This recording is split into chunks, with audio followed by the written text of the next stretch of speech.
আসসালামু আলাইকুম, সবাই কেমন আছেন? আশা করছি সবাই সুস্থ আছেন, ভালো আছেন। আলহামদুলিল্লাহ, আমরাও ভালো আছি। আবারও নতুন একটা ব্লগ ভিডিওতে ওয়েলকাম জানাচ্ছি। আশা করছি আপনাদের কাছে ভালো লাগবে। আমি আমার ওই জায়গায় গেছিলাম যেখানে গাছ লাগাইতে আসছি। তো ওই গাছ দেখতে যেয়ে ভাবলাম কিছু কচুর ডাগো আর বা পাতা এগুলো তুলে নিয়ে যাই, কারণ ওই লোক বলছিল যে মানে আগে সিরিজ কাগজ দিয়ে ডলবেন, তারপরে ভিজাই রাখবেন, রেখে তারপর কিন্তু ওই যে কচুর পাতা আছে ডাগো শুদ্ধ ওটা জাল দিয়ে রেখে দিবেন। তা নিয়ে আসাও হচ্ছে না, জ্বালানোও হচ্ছে না। তো আজকে গেলাম ওইখান থেকে নিয়ে এসে মানে জাল দিয়ে রেখে দিলাম। আর আসার সময় দেখি ভ্যানে করে এই যে মানে কিছু চারা বিক্রি হচ্ছে। তা ভাবলাম যে মানে কিছু তো লাগিয়ে দিয়েছি, যেটা আমি চারা পাতা দিয়েছিলাম সেগুলো লাগাইছি, কিনে তো আর লাগাইনি একটাও। তা আজকে কিছু কিনে নিয়ে যাই। তা এখানে কিছু হচ্ছে মানে চারাগুলা যেটা সেটা কিনলাম, আর হচ্ছে টমেটোর চারা, আর কয়েকটা হচ্ছে মানে বেগুনের চারা। এগুলো কিনে নিয়ে বাসায় আসলাম। এসে তারপরে আপনার ভাইয়া আবার বাইরে বের হয়েছিল। তা আসার সময় দেখি যে উনি আবার শুকনা মরিচ, তারপর ওই যে বাদামগুলো নিয়ে আসলাম ডায়েটের জন্য। তা বললো এখন তো 4 জন মিলে খাচ্ছে, তা বললো যে শুকিয়ে মানে ফুরাই যাবে, তা গেছি যে তখন একটু দাম কম পাইছে ওইটার সাথে, এই জন্য ভাবলাম নিয়ে আসি। তাই যে সে বাদাম নিয়ে আসছে, চীনা বাদাম নিয়ে আসছে, যে কিছু ভুট্টা নিয়ে আসছে, কিশমিশ নিয়ে আসছে, লবঙ্গ কিন্তু এর আগে নিয়ে আসছে, আবার দেখছি আবার আজকেও নিয়ে আসছে। আর এই যে আসার সময় আবার হচ্ছে এক আটি হচ্ছে পালং শাক নিয়ে আসছে, মানে কিছু ধনিয়ার পাতা নিয়ে আসছে, আর একটা হচ্ছে বাঁধাকপি নিয়ে আসছে। অবশ্য বাঁধাকপি আমি আনতে বলছিলাম এর আগে, যে সামোসা বানাবো এই জন্য। যাই হোক ওইগুলো গুছিয়ে রাখলাম। গুছিয়ে রাখার পরে কিন্তু আমি এখানে দুপুরে রান্না করার জন্য চলে আসলাম। তো এখানে রান্না করছি যে ঝিঙে আছে, ঝিঙেটা রান্না করছি, আর একটা আলু কেটে দিছি, দিয়ে এটা হচ্ছে মানে কিছু হচ্ছে চিংড়ি মাছ আর ওই যে পাবদা মাছ এটা ছিল।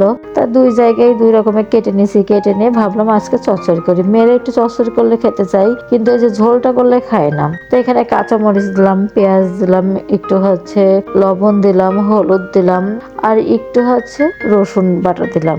আর রসুন বাটাটা ছিল হচ্ছে ডিপ ফ্রিজে, সেটাই দিয়ে দিয়েছি। দিয়ে একটু মাখানোর পর আমি এখানে কিন্তু এই যে পরিমাণ মতো একটু তেল দিয়ে দিচ্ছি, দিয়ে আমি খুব ভালো করে হাত দিয়ে মাখিয়ে নিচ্ছি। মানে এটা যত মাখানো, হাতে মাখানো তরকারি না, যত মাখানো যায় ততই কিন্তু ভালো লাগে খাইতে। এই যে মাখানো তরকারিটা হয়ে গেছে, আমি কিন্তু যে মাছগুলো যে কেটে ধুয়ে রাখছিলাম সেটা হচ্ছে দিয়ে দিলাম। আর আমি মাছের মানে চিংড়ি মাছের খোসাগুলো কিন্তু একদমই উঠিয়ে ফেলেছি, শুধু হচ্ছে মাছগুলো দিয়েছি। আজকে হচ্ছে খোসটা একটু রাখিনি, খোসগুলো সব ছাড়িয়ে দিয়েছি। দিয়ে হাতটা ধুয়ে পানি দিয়েছি। খুব বেশি পানি দেবো না, কারণ হচ্ছে ঝিঙের থেকে এমনিতেই পানি বের হয়। আমি এই যে এতটুকু পরিমাণে দিলাম, দিয়ে চুলার পাটটা দিয়ে দিয়েছি। তো এটা হতে থাক, আমি আরেকটা তরকারি রান্না করবো, সেই তরকারিটাও গুছিয়ে নিই। মানে কাটাকুটো সবই কমপ্লিট হয়ে গেছে, কিন্তু হচ্ছে একটু বাটনা করব, সেটা করে নিই। মানে গোছ গাছ করতে করতে দেখি যে তরকারিটা হয়ে গেছে। তো তরকারিটাও আমি নামিয়ে ফেললাম। তো তরকারিটা কিন্তু খাইতে অনেক ভালো লাগছিল। মানে ঝিঙের তরকারিতে একটু মিষ্টি মিষ্টি লাগছিল, একটু আমিও ঝালটা একটু বেশি দিই। আমি কিন্তু হচ্ছে একটু ঝালের পরিমাণটা একটু তরকারিতে বেশি দিই, কারণ আমার মেয়েরাও পছন্দ করে ঝাল। খুব বেশি দেখা যাচ্ছে ঝাল না দিয়েও রান্না করি না, মানে ঝালটা পছন্দ করে, আমি একটু ঝাল ঝালই করি একটু। যাই হোক, এইভাবে করে রান্না করে দেখেন, খাইতে কিন্তু ভালোই লাগবে। আর আমি কিন্তু তরকারির বাসায় যখন রান্না করি একেবারেই সিম্পল রান্না করি, মশলা কিন্তু একেবারেই কম দিই, শুধু কেটে কেটেই বেশিরভাগ রান্না করি। আর এখানে যে মোলা রান্না করছি, তাই এটা না হচ্ছে মশলাটা যে চুলায় দিয়েছি, যখন চুলায় দিয়ে এটা হচ্ছে স্কিপ হয়ে গেছে। আমি মনে করছি মানে ভিডিওটা মানে ক্যামেরাটা মনে হয় করছি, খুব সম্ভব চালুই করছি, পরে যে দেখি না চালু করিনি। তাই এখানে যে আমি হচ্ছে কাঁচা মরিচ, একটু রসুন, একটু পেঁয়াজ, একটু জিরার গুঁড়া সবগুলো দিয়ে এগুলো দিয়ে কিন্তু আমি বাটনাটা করে নিয়েছি। করে নিয়ে আমি হচ্ছে যে মোলা রান্না করছি, তো এই মোলাটার উপরেই আমি হচ্ছে কিন্তু মশলাগুলো সবকিছু দিয়ে নিয়েছি। আমি কিন্তু আজকে কষাই নিই মশলাটা, একবারে দিয়ে তরকারির উপর দিয়ে নাড়াচাড়া করে কষানো পানিটা দিছিলাম। দিয়ে তারপরে কিন্তু হচ্ছে ঝোলের পানিটা আবার মানে কষানো পানি যখন শুকাই গেছে তখন কিন্তু আমি ঝোলের পানিটা দিয়ে দিছি।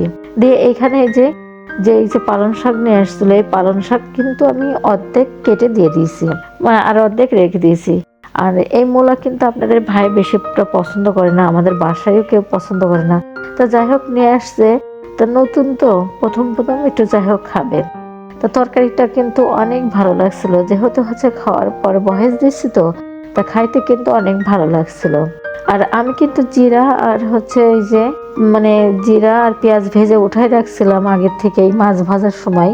তা আমি এটাও মশলাটাও বেটে দিয়ে দিলাম, জিরা আর যেই হচ্ছে পেঁয়াজ ভাজিটা উঠায় রাখলাম, তা ওইটা বেটে এই যে মানে তরকারিটা যখন নামাবো তার হচ্ছে 5 মিনিট আগে কিন্তু আমি তরকারিটা ওই মশলাটা দেওয়ার পরে একটু বলক উঠাই, ওঠানোর পরে কিন্তু তরকারিটা নামিয়ে ফেলি। এভাবে করে আপনারা একবার হলেও রান্না করে দেখেন, খাইতে কিন্তু অনেক ভালো লাগবে। যারা মানে মূলা খায় না তারপরেও তারা কিন্তু মূলাটা খাবে। আর এটা করার পরে আমি কিন্তু এই যে চুলাটায় না বেশ কিছুদিন ধরেই যে ডিপ ক্লিন করা হয় না, তা আজকে হচ্ছে ভাবলাম রান্নাটা হয়ে গেছে, ডিপ ক্লিনটা করে নিই। আর আমার কিন্তু কথা বলতে গেলে কথা কিন্তু একদম জড়িয়ে যাচ্ছে, কারণ নাকের ভিতর থেকে কথা হচ্ছে বের হচ্ছে না, আর হচ্ছে মানে গলার ভিতরে ভয়েসটা অন্যরকম হচ্ছে।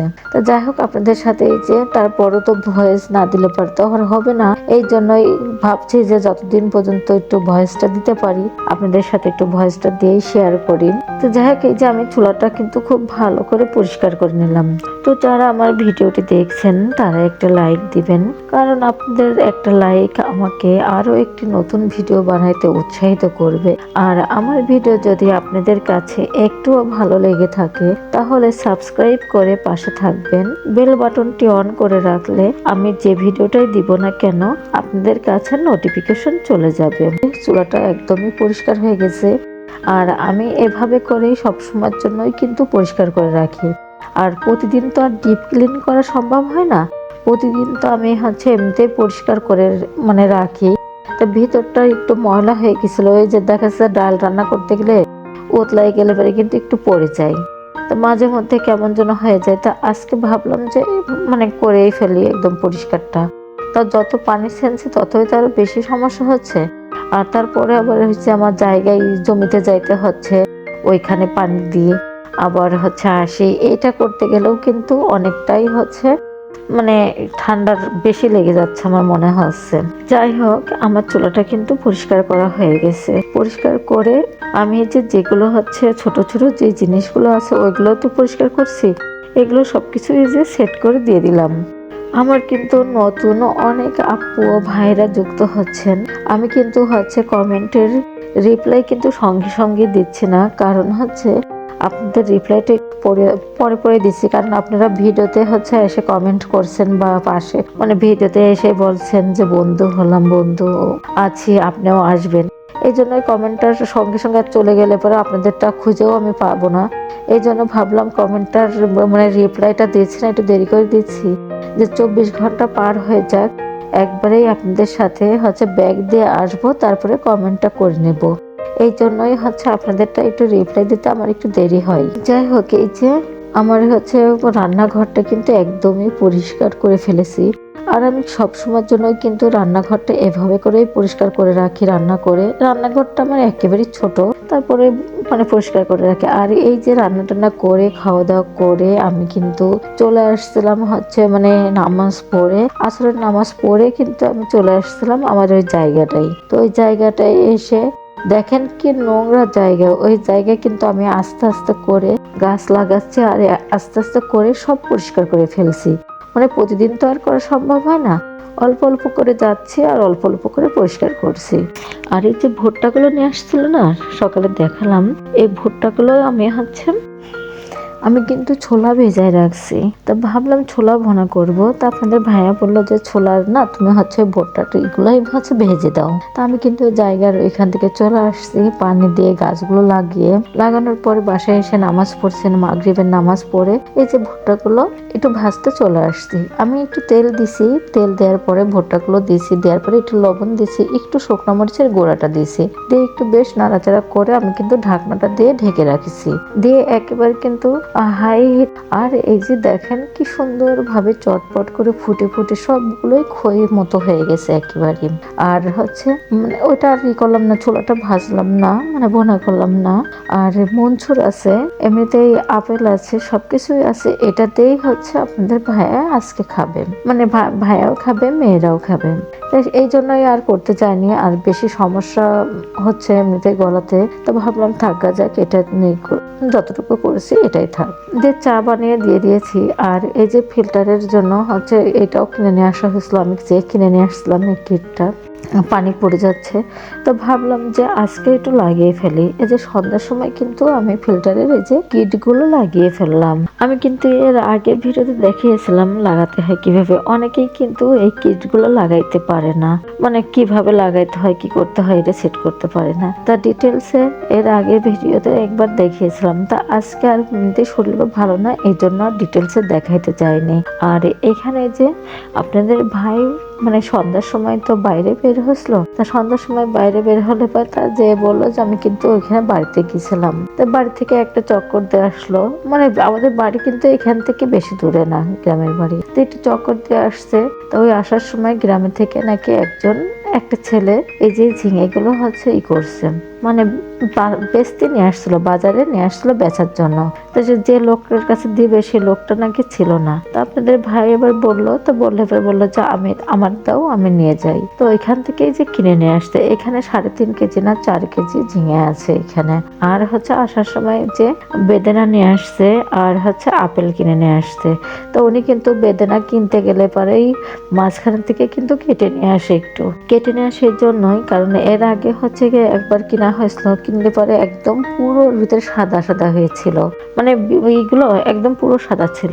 এই জন্য এবার মানে যখনই কেনে না কেন সে হচ্ছে মাঝখান থেকে একটু এমন ভাবে মানে করে নিয়ে আসে, কেটে নিয়ে আসে, যে লালটাও দেখা যাবে আর এই তো খাওয়া হয়ে যায়। এই জন্য, কারণ বেদানাটা আমার মেয়েরা আবার একটু পছন্দ করে। যাই হোক, এই যে বেদানা কিন্তু ওই যে আনার সঙ্গে সঙ্গে কিন্তু আমার মেয়েরা খেয়ে ফেলবে। বেদানাটা খাই একটু চিকেন, মানে একটু যদি হচ্ছে মানে ওইগুলো যদি বের করে দেওয়া হয়, সেগুলো বের করে দিলে পরে সবাই খাবে। এই জন্য হচ্ছে মানে একটু কেটে নিয়ে আসছে, যে দুইটাই ফুরাই যাবে এই জন্য। আর আর একটা নিয়ে আসছে আস্ত। আর এখানে যে আপেলগুলো রয়েছে, আপেলগুলো গুছিয়ে ফেললাম। তো যারা এতক্ষণ ধরে আমার ভিডিওটি দেখছেন তাদেরকে অসংখ্য অসংখ্য ধন্যবাদ। আসসালামু আলাইকুম, আল্লাহ হাফেজ।